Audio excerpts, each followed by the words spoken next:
post-it which says copy in the chief planner, which is something that I needed to get into the habit of, but also log in and log out, which I leave on my keyboard to remind me to do that. So I can definitely understand this guy.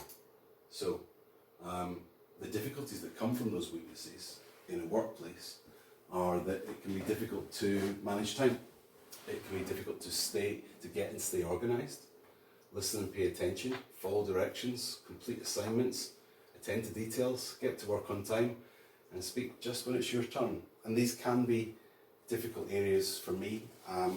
And I'd like to, at this point, give you this handout, which is a list of areas where I do find things difficult, which as colleagues you might find relevant or maybe even recognised from past experience. And I've also tried to show the ways that I try to counteract those. So perhaps you see me taking notes, and that should hopefully make more sense now why I'm doing that and why it's so important to me to do things in certain ways to make sure that I don't let these weaknesses become failures. If you have ADHD and dyslexia, you may also have trouble with procrastination.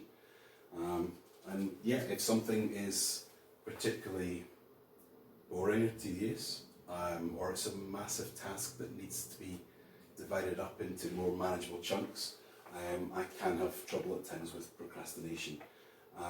And beyond the immediate workplace, ADHD often leads to depression and low self-esteem because things can be difficult, mistakes can be made, and those build up to give you a sense that you're not able to do your job well. When you're not able to make deadlines or you find it difficult to complete your work on schedule, it can make these things worse. So, just to finish, I'd like to just point out something that I'm sure some of you would be aware of, but there are some phrases used in workplace feedback, school report cards and appraisals. For example, could try harder, not focused, disappointing performance, not living up to expectations, not matching peers' performance, needs to pull his socks up, just not good enough. These are the comments that adults with ADHD and dyslexia have heard since childhood, and they can be crushing to self-esteem and motivation. So I'd like you to reflect and think over your career, can you think of any colleagues who might have had neurodiversity traits? And in their job, were they mostly working to their strengths or were they mostly struggling with their weaknesses?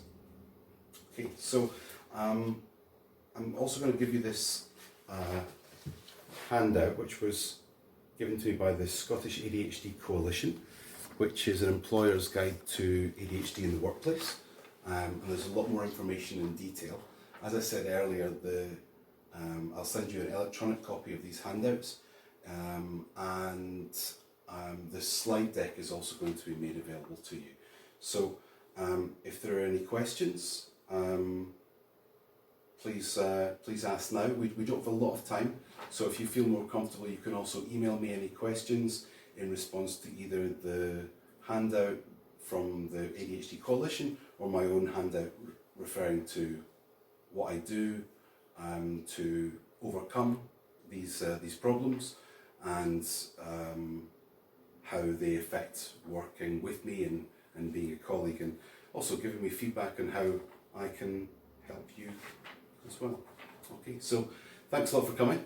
I really appreciate your time and attention, and I hope that's been informative, and thanks very much.